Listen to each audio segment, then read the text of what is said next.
Hello and welcome to the Yanks Pod, a New York Yankees podcast here on the New York Sports Show.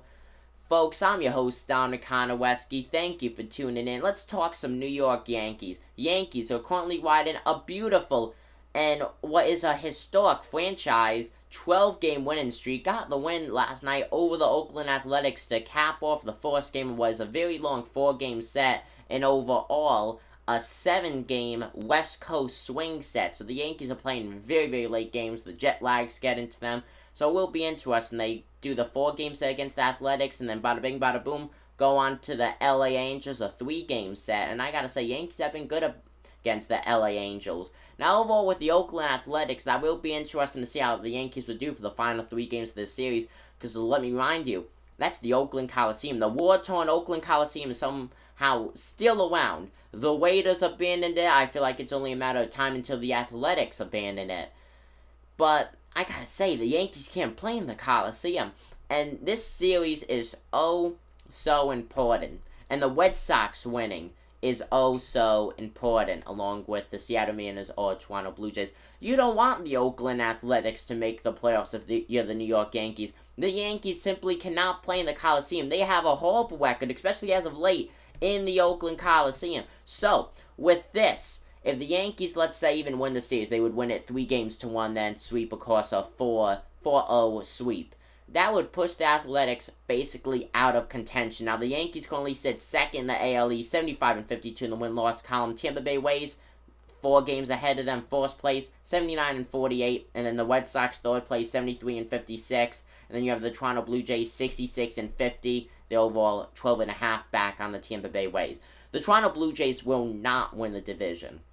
I gotta say, they have a great team overall. They're probably maybe 1 or 2 good bullpen guys away from really tearing everything open, because they definitely have the hitters.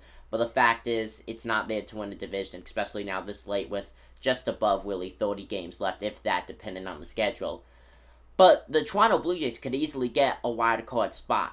Like I said, you do not want to go up against the Athletics. Of course, it won't be in the wild card. It would probably be in the ALDS. You do not want to go up against the Oakland Athletics in the ALDS or even ALCS and have to play in the Coliseum when overall you do not have the best record in. Now, the Yankees overall did a great job last night. You had Brett Gardner, home run. Joey Gallo, home run. Giancarlo Stanton, home run.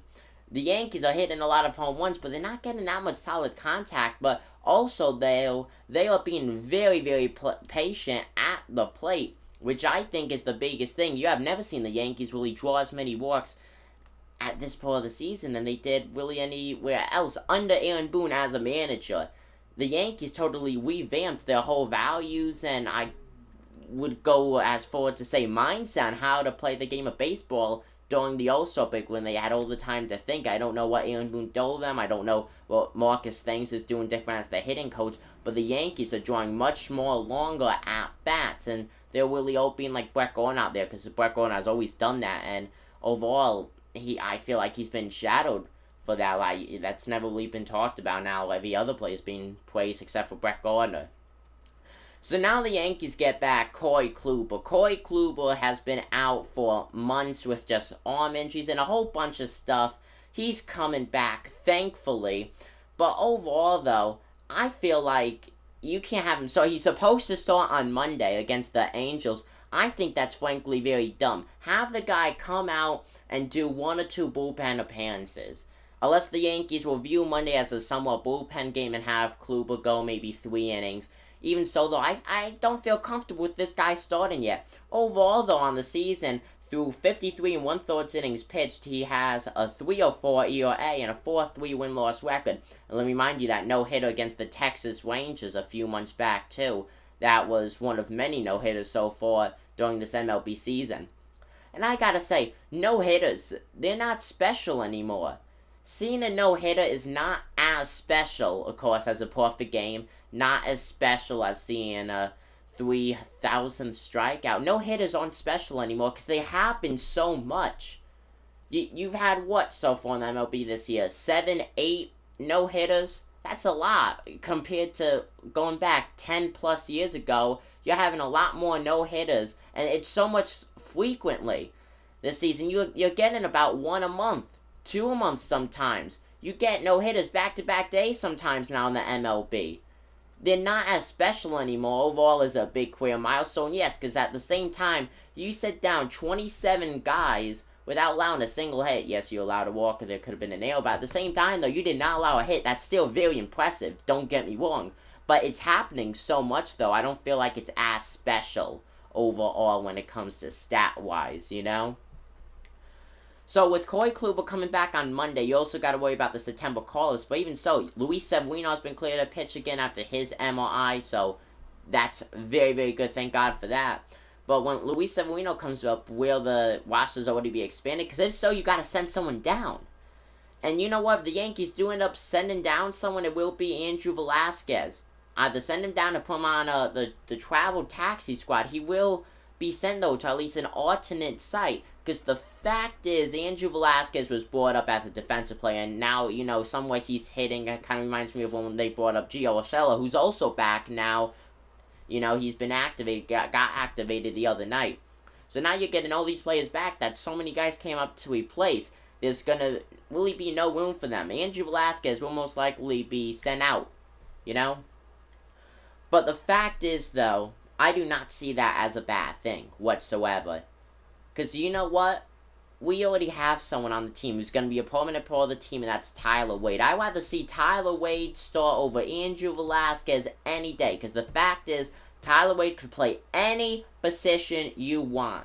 Any position in the infield, any position in the outfield. The guy's fast. He has a good arm. And overall, he's been having a great month of August at bat-wise because he's been getting those plate chances. Tyler Wade is showing, because remember, he's always had inconsistent playing time coming in the 8th or 9th inning to either pinch hit or pinch run. And I mean, of course, you're not going to have the best career batting average when you're only getting one at-bat every, I would say, 70 games he would play, if that. You know, a lot of times he's only done 30 games, so of course you're not going to have the best career batting average. But you know what? He is hitting over 300 in the month of August, and it really is beautiful to see. Give me Tyler Wade over Andrew Velasquez any day. I love Andrew Velasquez, but he also needs to develop. Let me remind you, his stats, career-wise, are not the best. And overall, I feel like he has had more experience than Tyler Wade, to be honest, at the end of the day.